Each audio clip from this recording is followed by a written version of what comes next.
अगर आप भी क्लास 10th के बोर्ड के एग्जाम की तैयारी कर रहे हो तो ये वीडियो आप ही के लिए है, क्योंकि यहाँ पर हम डिस्कस करने वाले हैं एक सवाल जो पिछली साल ही बोर्ड के अंदर पूछा गया। अब सवाल कहता क्या है, एक carbon compound X is a good solvent. कोई कार्बन का कंपाउंड रखा है X जो कैसा है, हमारा बहुत अच्छा सॉल्वेंट है। सॉल्वेंट का मतलब होता है पानी के अंदर आसानी से घुल जा रहा है।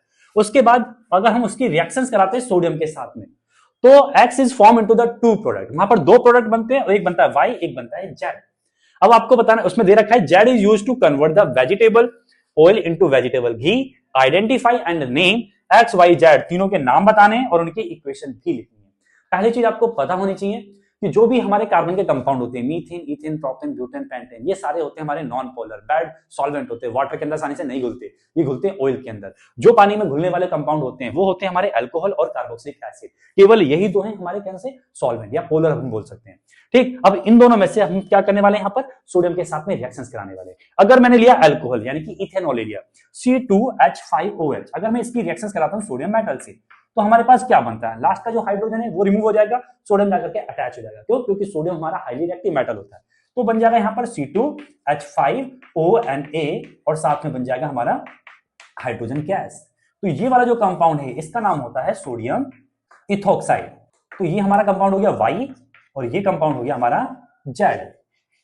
ठीक, अभी हम डिस्कस करेंगे Z क्यों बोले हम इसको। अगर हमारे पास कंपाउंड है कार्बोक्सिलिक एसिड और मैंने इसकी रिएक्शंस करा दी सोडियम के साथ में, तो हमारे पास जो रिएक्शंस होगी वो बनेगा CH3COO, same to same last वाला हाइड्रोजन निकल के Na ऐड हो जाएगा, तो यहाँ पर Na रहेगा और साथ में हमारी निकलेगी हाइड्रोजन गैस।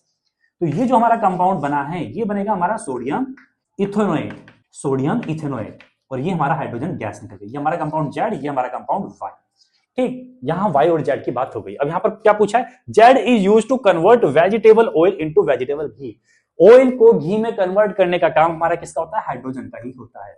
होता कैसे है ये, क्योंकि हमें पता होना चाहिए वेजिटेबल ऑयल हमारे अनसैचुरेटेड होते हैं और वेजिटेबल्स घी हमारे सैचुरेटेड होते हैं। यानी कि हमने देखा है रिएक्शंस के अंदर जब हम एडिशन रिएक्शंस पढ़ते हैं, तो अगर हमारे पास कार्बन कार्बन के बीच में डबल बॉन्ड है तो यहां पर हम हाइड्रोजन की रिएक्शंस कराते हैं और वो सिंगल बॉन्ड के अंदर कन्वर्ट कर देते हैं। तो अनसैचुरेटेड हाइड्रोकार्बन जो हमारे क्या है, ऑयल है, इनको सैचुरेटेड हाइड्रोकार्बन्स यानी कि घी के अंदर कन्वर्ट करने का जो काम होता है वो होता है हमारा हाइड्रोजन का।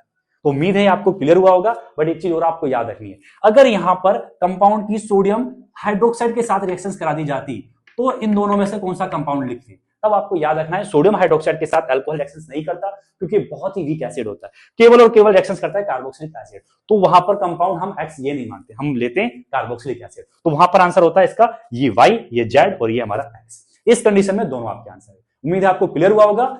मिलते हैं हम बच्चों अगली वीडियो के